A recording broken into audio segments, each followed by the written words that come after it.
Halo, halo kawan-kawan. Saya akan menceritakan tentang seorang pahlawan pejuang iman di Indonesia. Ada yang tahu? Beliau adalah Opa Sam atau Samsul Kota. Saya juga akan wawancarai beliau dan sedikit menceritakan tentang beliau. Mau tahu kelanjutannya? Tonton sampai habis ya. Teman-teman, Opa pertama kali masuk ke bidang pendidikan Borneo. Ia membangun taman kanak-kanak dan berdirilah TK Bukit Pengharapan. Halo teman-teman, kali ini saya akan wawancarai Opa Sam.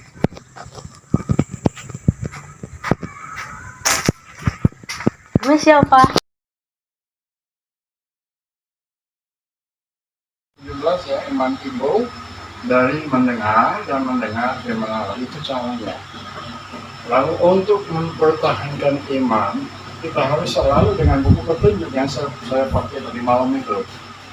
Yaitu sebab dalam perjalanan hidup kita ini, iman itu tidak selalu di atas sana itu. Iman kita itu kadang-kadang akan diuji, dan kadang-kadang iman kita menjadi sedikit lemah sebab manusia.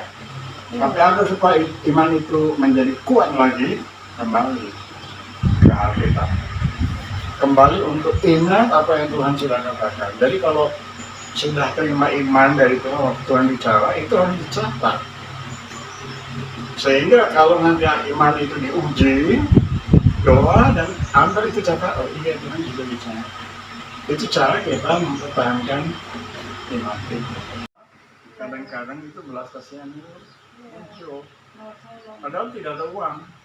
Tidak apa-apa, kalau itu belas kasihan sudah muncul, apa yang ada dalam kantong diserahkan, nanti lihat mujizat pasti jadi. Sebab kita harus mulai dengan apa yang ada di tangan kita. Tuhan Yesus bertanya begini, kamu punya makanan, ada hanya 5 roti dan 2 ikan. Ada berapa orang? 5.000 orang. Apakah 5 roti dan 2 ikan bisa mencukupi 5.000 orang? Secara logika tidak bisa. Tapi kalau percaya Tuhan, masih ada tersisa 12 bakul. Kalau dilakukan gitu. Jadi iman yang hidup adalah mendengar apa yang Tuhan katakan. Sesudah mendengar, jangan pakai ini. Kalau pakai otak manusia nggak bisa lakukan. Sebab mana mungkin ada yang bisa, saya nggak punya. Nah itu problemnya di situ. Kalau sudah dengar suara Tuhan, jalannya, jadi itu sebabnya Opa orang sini cari tanah gak ada duit. Tapi orang banyak. Tuhan selalu lihat hati manusia. Dia lihat hati. Ada kerinduan buat menolong orang.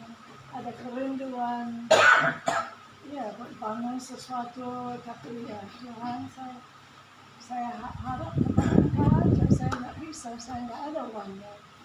Tapi dilihat kerinduan hati. Juga kalau selalu jaga hati. Juga kalau kita lihat ada teman yang sakit, tiba-tiba seperti ada belas kasihan, untuk doakan, harus doakan.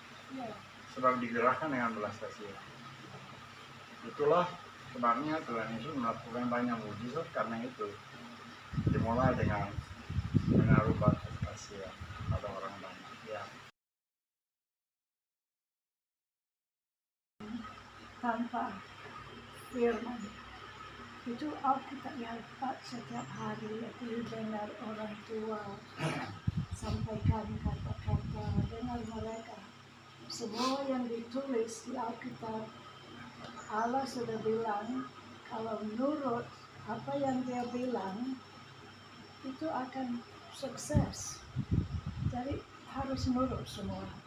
Seperti respect orang tua, respect orang jadi tua, respect sesama, teman-teman juga. Jangan simpan hal-hal yang tidak baik di hati. Mungkin ada satu anak membuat jengkel, marah karena omongannya. Tapi yang bagus, kalau dengar gitu langsung Tuhan ampuni orang ini di hatinya. Saya Anda untung dibesarkan dalam Tuhan. Iya. Punya Alkitab, lagi-lagi punya orang tua yang bisa kasih contoh. Bisa memberi contoh.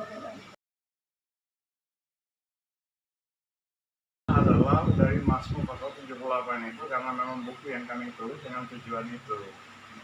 Pesan adalah jangan terlalu dipengaruhi dengan pikiran manusia yang terus, anak-anak itu kan belajar terus kan, lalu berusaha untuk menggunakan IQ.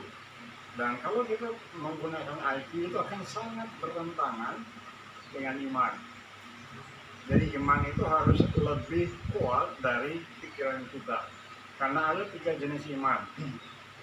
Yakobus pasal 2 ayat berapa itu? 17-18. Yaitu 1, iman yang mati. Banyak sekolah-sekolah teologi menghasilkan hamba Tuhan dengan iman yang mati. Artinya mereka cuma punya pengertian bahwa itu dahsyat hanya ada di sini dan mereka tidak bisa berbuat apa-apa. Yang kedua, iman iblis. Dia percaya bahwa Allah satu sampai dia gemetar. Kenapa? Dia sudah tahu suatu hari mereka semua akan dilemparkan ke dalam lautan api. Lalu iman yang ketiga adalah iman disertai perbuatan. Contohnya, Opa diperintahkan untuk mendirikan proyek di sini, nggak ada duit. Nggak ada duit. Opa jalan saja. Jalan karena di dalam sini pasti Tuhan yang suruh. Sebab iman timbul dari mendengar. Pergi ke Palani, tawar tanah, pulang dari sini, orang kasih duit untuk kau beli tanah ini. Lalu kemudian kita bisa membangun sampai dengan sekarang. Itulah iman, dan perjuangan iman ini harus diteruskan oleh kalian generasi penerus. Ya, apalagi dia dari awal di sini. Ya. Papamu. Bapakmu yang kemudian ditambah dengan ibumu yang luar biasa. Jadi teman-teman, keluarlah buku ini, The Saukota Story, Perjuangan Iman di Indonesia, yang ditulis oleh anaknya sendiri, yaitu Ibu Marissa.